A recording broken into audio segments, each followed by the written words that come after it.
Okay, I just want to go through this AP question quickly in case you were struggling with it. Okay, the first question asks, what is the most likely cause of an amino acid substitution in a sodium channel protein? Well, what would cause a different amino acid to be formed would be a change in the DNA, like a mutation. And if you substituted just one amino acid in this protein, that protein would have a different shape and it would bind differently with different things. So in this case, that different protein protected the mosquito against this insecticide. Okay, next they ask, what is the dependent variable in this experiment? Okay, so here's the graphs. The dependent would be something that is dependent on something else. So percent mortality would be the dependent variable. The independent variable would either be time or the type of insecticide.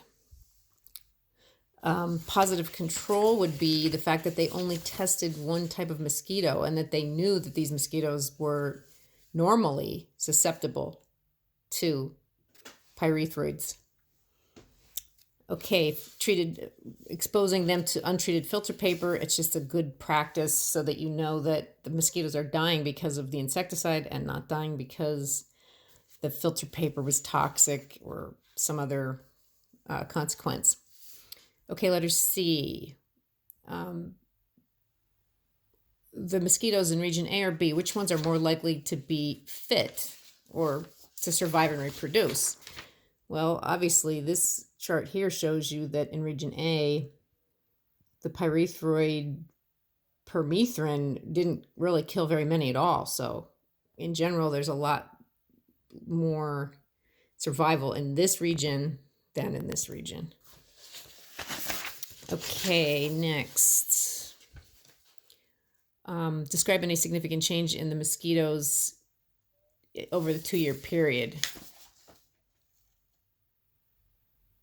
Just in region B. Okay, so let's look at region B. Okay, right here, you see significant changes in 2 different years. Here, you don't really see much of a significant change until that last measurement in June 2010. Okay, next question. Oh, let's do the frequencies. Okay, here's the frequency chart.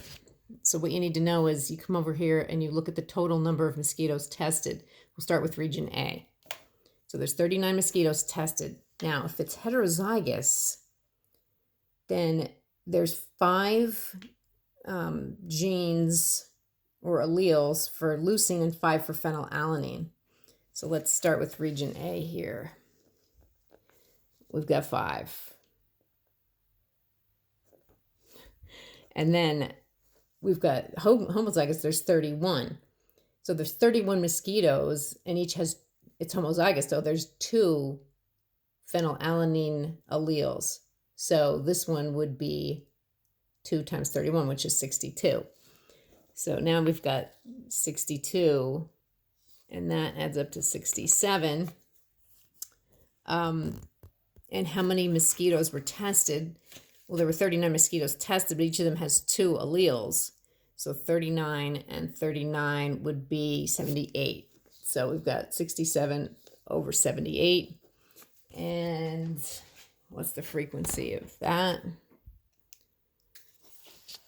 67 divided by 78. So that's like 86% or 0.86. That's the frequency in region A. Region B, you got 27 total mosquitoes. You get 5 heterozygous, so I got 5. 2 times 2 is 4. So 5 plus 4 is 9. And how many did we have? 27 and 27 is 54. 9 divided by 54 is about 0.17. 0.17. Okay, so those are how you get the frequencies.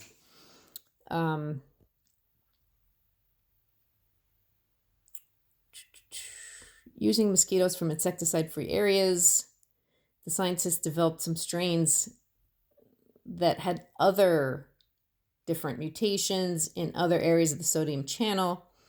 They exposed the mosquitoes to non-pyrethroid insecticides. Well, we know that the pyrethroid insecticides, they work because of the sodium channel protein.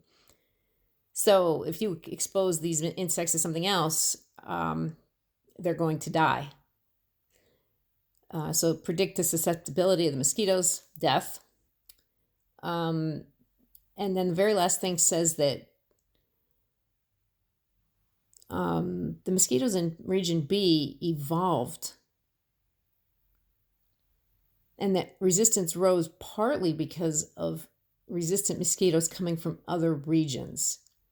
And using the data table, see how that information was provided. Now, to do this one, you could plug some of these numbers into the Hardy-Weinberg equation, which is on that sheet that's attached. Your formula sheet is attached, and the Hardy-Weinberg is on there.